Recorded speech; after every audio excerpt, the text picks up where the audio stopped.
The sun was out, thankfully, when my friend took me to the edge of the muddy creek and showed me the old wheelchair that was laying, half sunk in the brown, thick water. It was only about a mile away from his house. We would walk to a local park known as Blue Limestone, travel a bit into the woods, and then through a tunnel under an old railway. The tunnel itself was unsettling. It was long, and even in broad daylight, it was dark inside. The walkway through the tunnel hugged one side and was about 5 feet above a sluggish portion of the creek that ran through it. In the water, there were ruined remains made of concrete and steel bars that I could only imagine would have been the other walkway. It was always a fear of mine to slip off the narrow, often damp path and into the water below to be impaled on some rusty iron bar jutting out.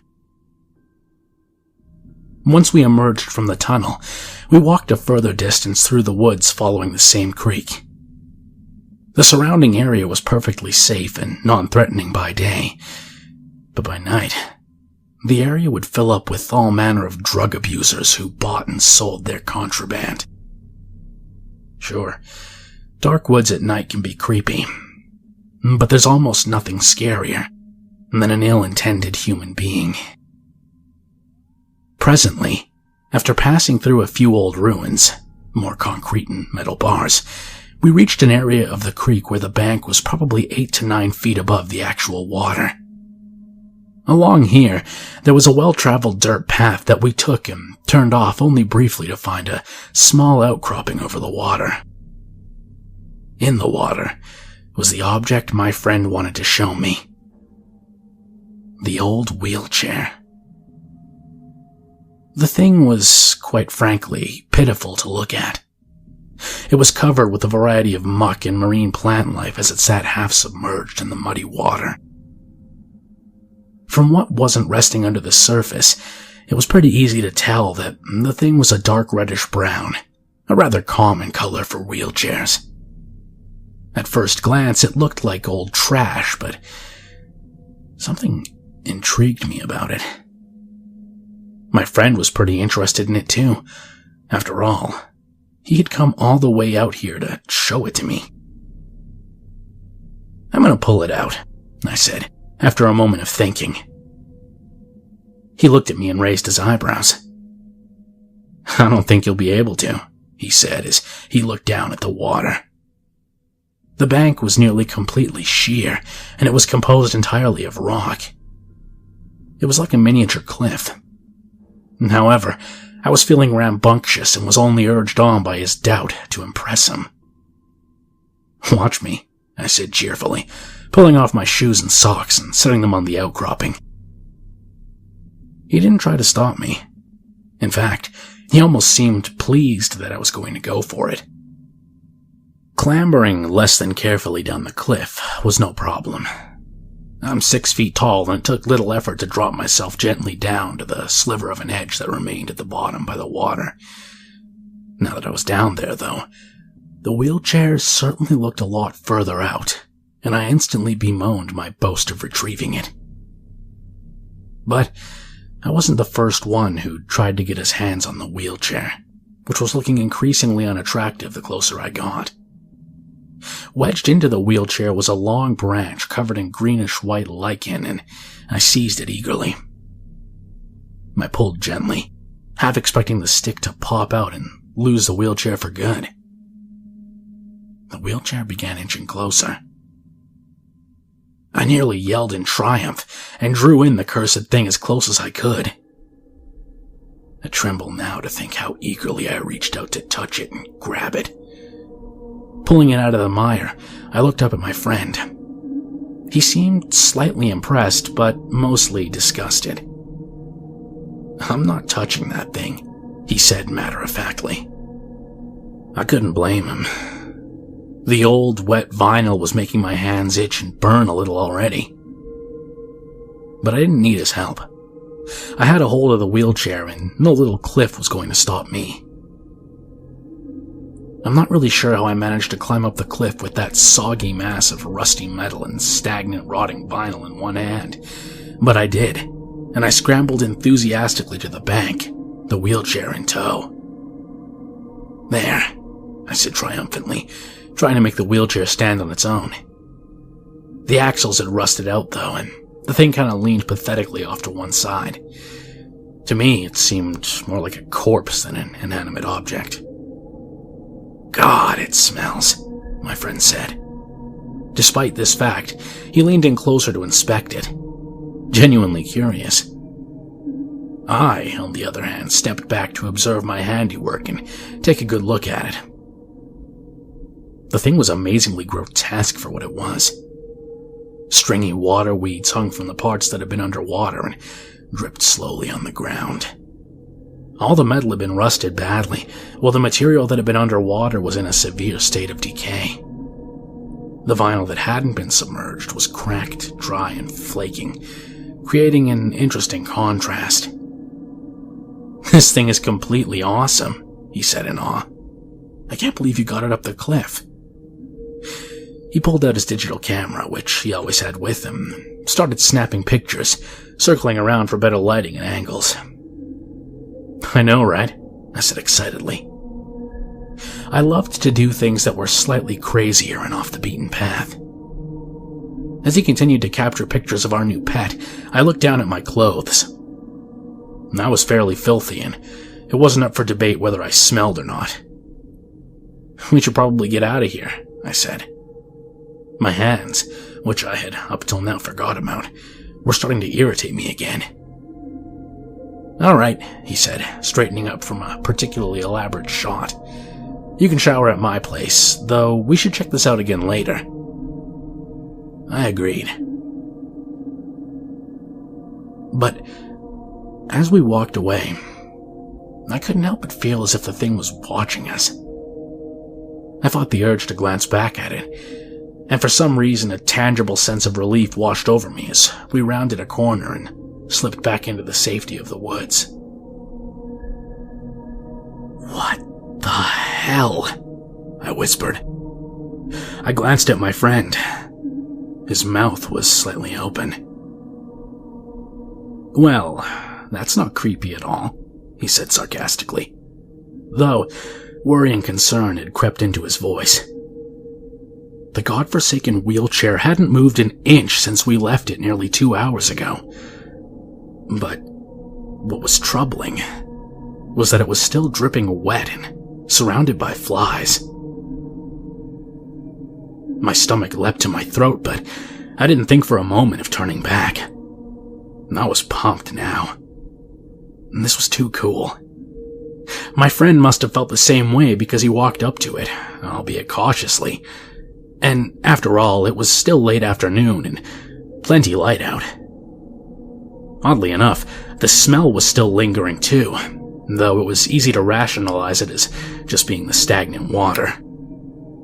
"I'm slightly surprised someone didn't just kick it back in the water," I said, circling the wheelchair and looking for anything abnormal. I noticed that the decaying material had taken on a whitish, almost pus-like appearance on the really bad patches. It was this that the flies seemed to be most attracted to, and possibly the source of the foul smell. I was tempted to cut some off with my trusty Gerber pocket knife, but thankfully thought better of it for once. "I should have brought my camera again," he said. "This is even creepier than before." I rubbed my palm absently on my jeans to get rid of an itch. "Yeah, I suppose. We probably shouldn't stay here for long, though," I said. I was starting to feel really uncomfortable and restless. For some reason, I felt like the night was coming on faster than it really was. He glanced at me, slightly concerned. "Okay, that's fine. I'm up for some LBP anyways," he said, drawing out the abbreviation for Little Big Planet almost lovingly.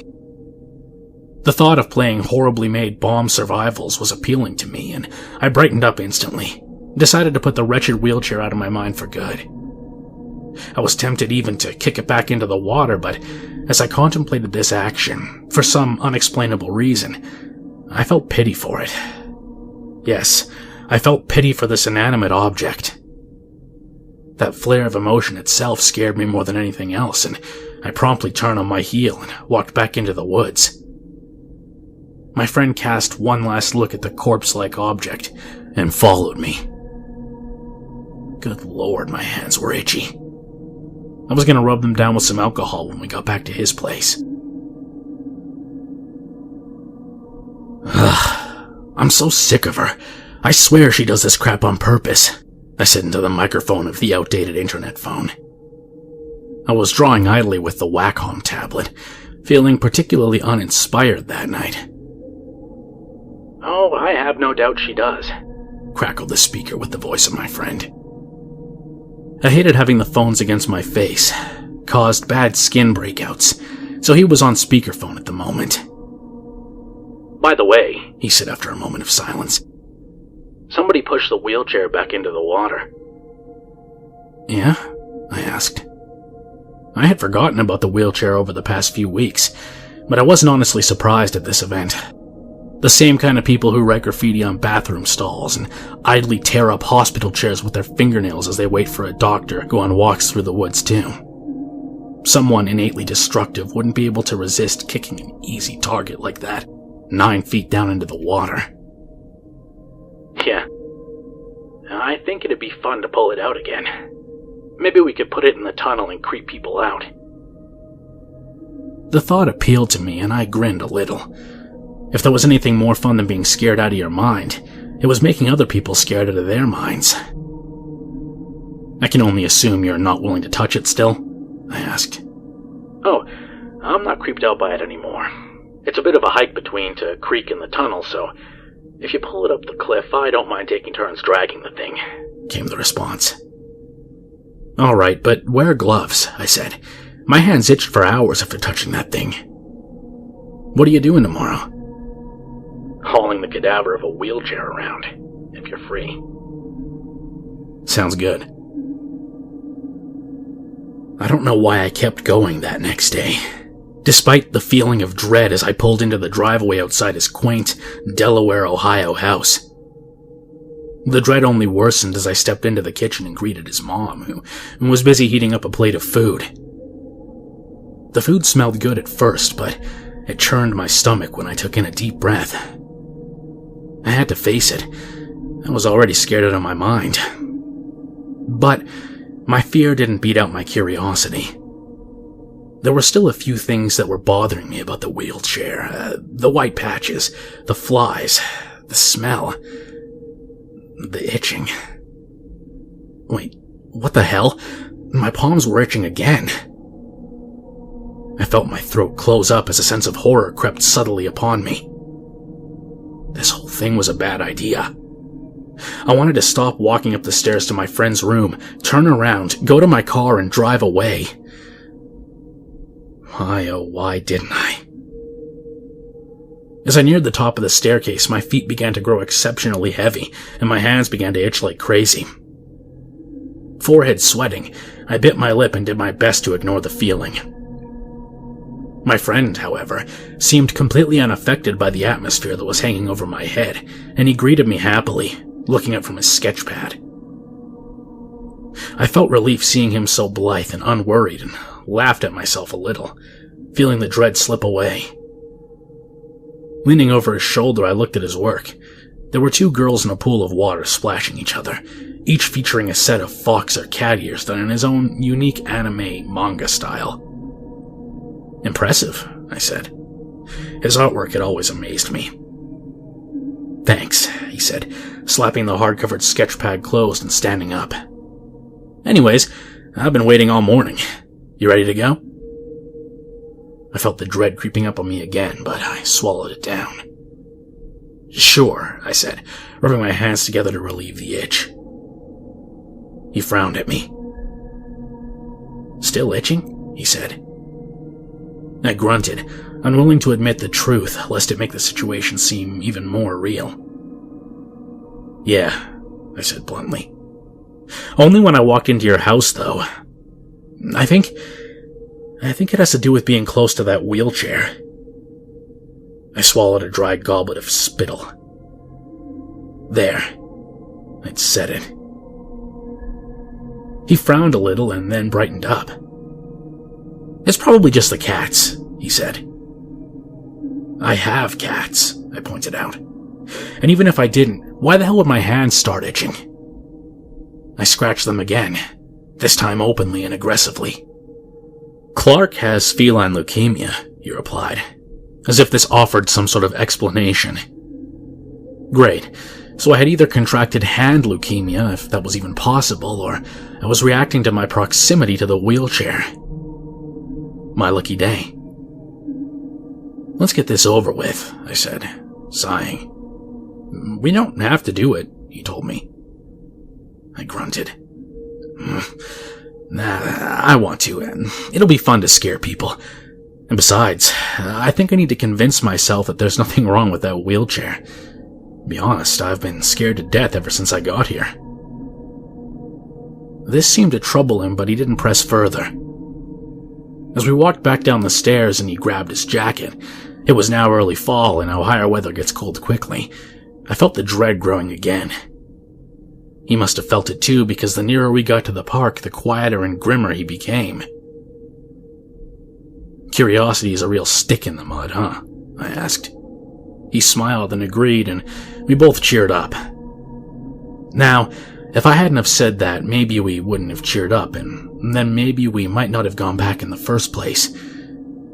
But what's done is done, and there's no point looking back now. It was just like he said.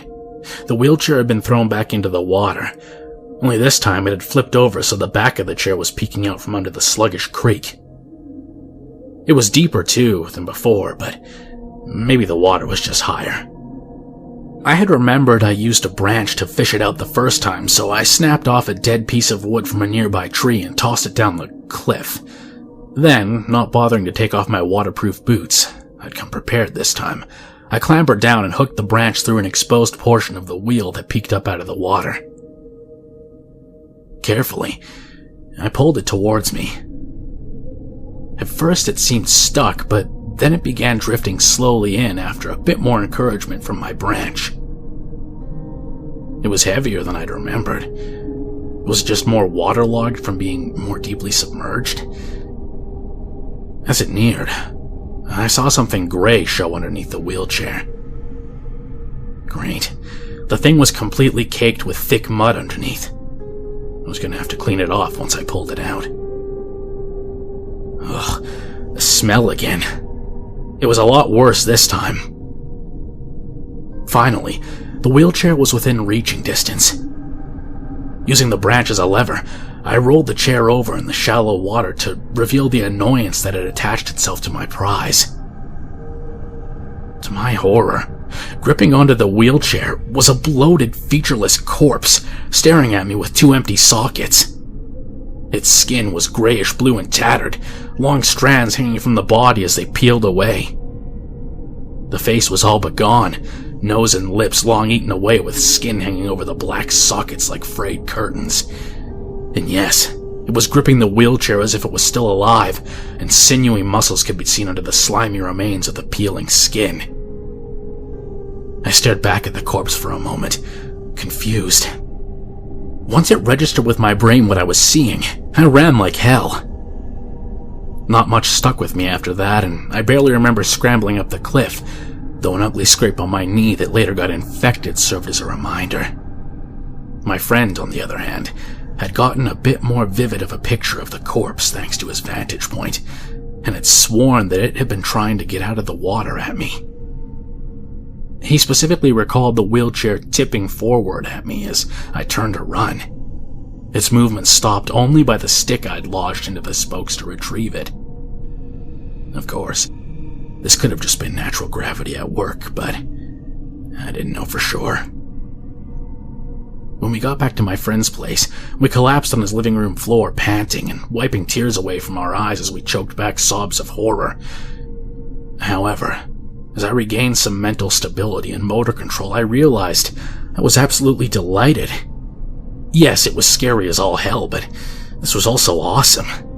The adrenaline and curiosity mixed together to form the most incredible cocktail I'd ever experienced. God, what's wrong with me? Thousands of things went through our heads in the span of a few short hours. We argued about the possibility of it being a different wheelchair than the one we'd taken out of the creek the first day, though why it had a corpse strapped to it was a different story. We also reasoned that it could have been a prank or a sick joke. Maybe it was even a murder. However, once we'd become relatively calm, we came to the general consensus that we had to do two things: confirm what we saw, and also record it. I took his camera and he borrowed his parents' digital recorder. It was still broad daylight. What was the worst that could happen? The film is worthless. I don't have any. When we got to the creek, it was gone. There was no trace of the body or even the wheelchair. My friend started recording and we did a jittery search around the entire area. Even more flipped out and regretting our decision now, I think we both decided it was high time to head back. Looking back, I think we weren't so freaked out to see it was gone because we were relieved it was gone. He flipped off the camera and never turned it back on. Like I said, it was worthless because all we recorded was the bank. Something finally happened when we arrived back at the tunnel, though, and I honestly can't say if I'm glad that he didn't catch this thing on film or not. Once we were about halfway through the tunnel, in the darkest part, my friend froze and pointed a shaky finger up ahead. It was the silhouette of a wheelchair, and in it, a peeling, bloated figure with its head lolled to one side. It seemed to be inching toward us, and the sound of squeaky, grating metal screeched through the tunnel, as well as an odd sloshing sound. The world blurred as I turned and ran, only a split second slower than my friend. I think it did something because I remember we both slipped and fell at nearly the same time.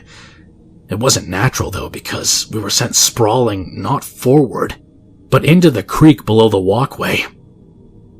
My survival instinct was still going strong, and I swam to the surface almost instantly, scrambling out of the tunnel as fast as I could and running onto the shore. All the while, the sound of squeaking metal and squelching flesh had filled the tunnel to an almost deafening degree.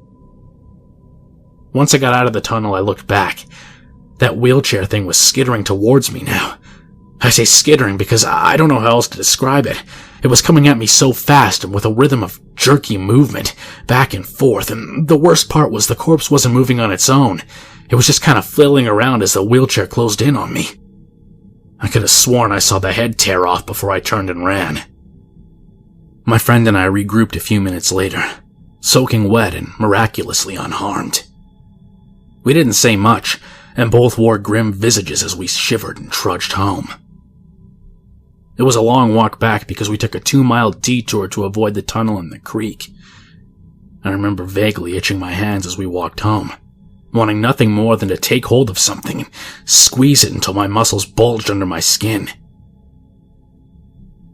When we got to his house, I showered, and since I didn't have a change of clothes this time, threw on a bathrobe I found in the cabinet. Normally that'd be an awkward thing to do, but neither of us were in the mood for niceties. We talked a little bit afterwards, speaking in dark, quiet voices. I don't remember exactly what we said, but we agreed that it had been a mistake to bother the wheelchair in the first place. What I do clearly remember, however, was gripping the arms of the chair with all my might, trying anything to ease the incessant itch. I also remember feeling hungry, but I was unwilling to leave the chair because of the itch eating away at my palms. It would have been really nice if that chair had had wheels.